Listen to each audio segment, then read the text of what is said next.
اللي بيقول لك الفرق بين الحمل بين الولد والبنت، الاعراض ممكن تكون متشابهه ومختلفه مع ناس كتير. ما تخافيش من الكلام اللي انا بقوله، دي فتره لازم تعدي بيها، وعلى فكره فتره مش كبيره، شهر، شهر ونص، شهرين بكتير قوي. تجربتي مع الحمل، ربنا يرزق كل بنت اللي هي نفسها فيه، اللي نفسها تخلف. يعني الخلفه حاجه جميله اكيد. انا لسه في شهور الحمل بتاعتي الاخيره.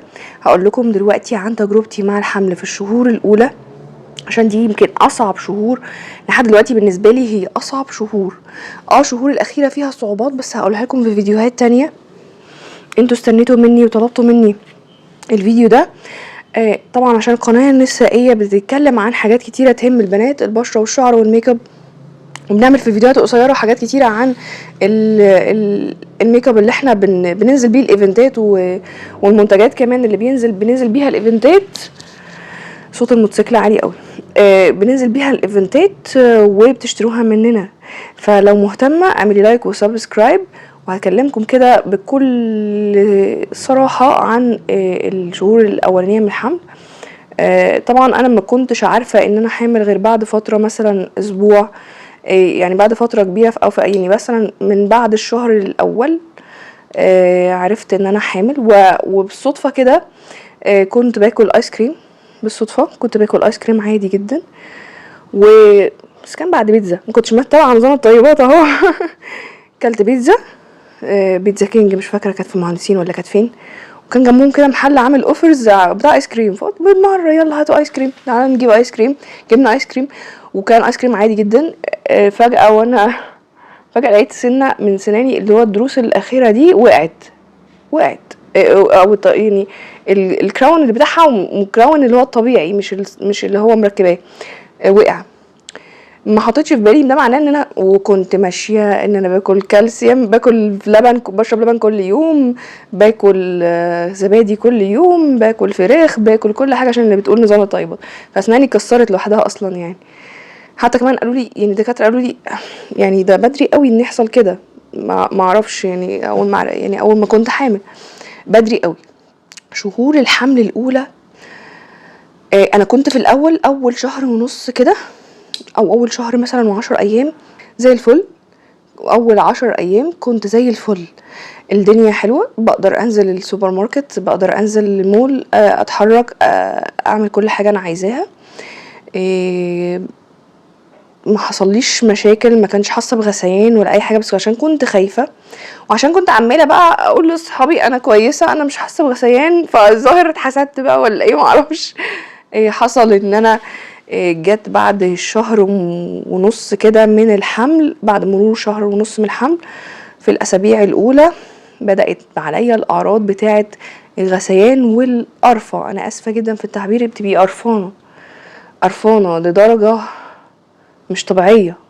انا كنت حامل في اول الصيف، اول ما عرفت كمان ان انا حامل بقى قعدت اعمل طنجره حلة سلطه كده كبيره، وطبعا كابوتشا بقى على خيار على مش عارف ايه والكلام ده كله كبيره كده.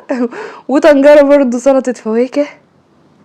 والاعراض بتاعه القرفه كانت موجوده، والاعراض بتاعه كل حاجه كانت وحشه قوي. ما كانتش سهله عليا بصراحه، ما كانتش حاجه كويسه خالص.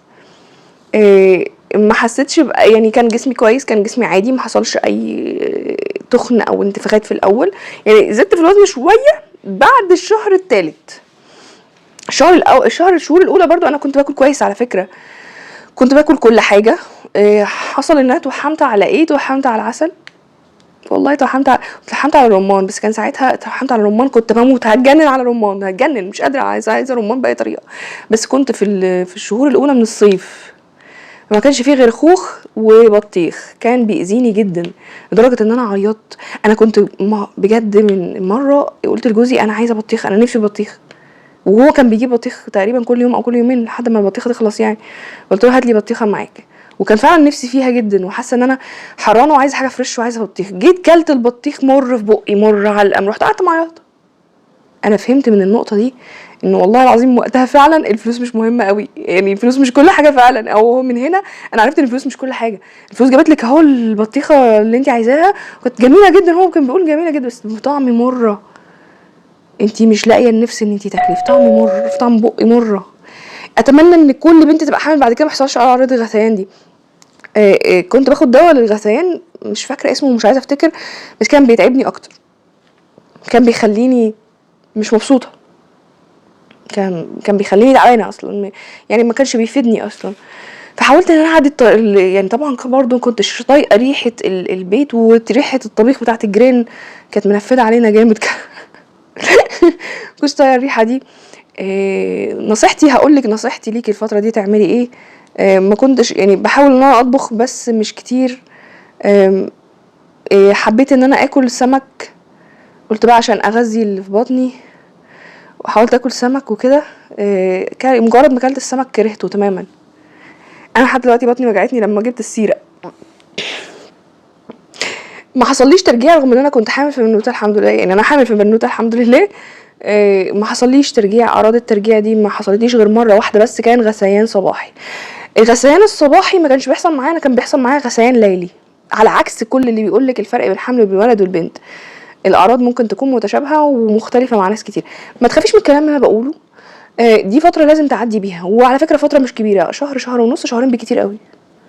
حاولي وقتها تاخدي حاجات فريش. انا ساعتها كنت باخد الحاجات الفريش زي الخوخ اللي هو مضر دلوقتي في نظام الطيبات، زي فواكه كتير، على قد ما تقدري خدي حاجات فريش. كتير كنت بحاول اخرج واكل للاسف بره، لان ما كنتش ببقى قادره اطبخ، يعني من كتر القرف، يعني حاسه قرفانه، مش قادره، مش عايزه اطبخ، مش عايزه لا اكل بره، يعني مثلا مره مرتين في الاسبوع او مره.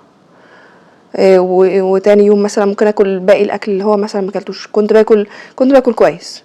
فالفتره دي لازم تاكلي كويس، لازم تهتمي. حتى اللب، انا كنت بحب اللب السوري بشكل غريب، انا كرهته خلاص، ما عدتش بقرب له. يعني اللب السوري والسمك ما عدتش بقرب لهم. العسل لسه بحبه الحمد لله، الرمان لسه بحبه، لان انا يعني لما توحمت على الرمان ما لقيتوش، بس كانت ماما مخزنه رمان الحمد لله، ايه يعني قلت خدته كده ورحت عاملاه عصير، كان حاجه كويسه جدا. بس انا كان نفسي في الرمان نفسه ذات نفسه، كنت لسه غلطانه بقى، ما عرفتش نظام الطيبات، كنت عايزه اكله ببذره كده يبوظ لنا الدنيا. بس فالفتره دي حاولي ان انتي اشغلي نفسك. اللي طلعني من الحاله دي ان انا كنت بنزل ايفنتات على طول، كل مثلا شهر مرتين، 3 ايام في الشهر مثلا. الدنيا كانت بتبقى ظريفه جدا معايا.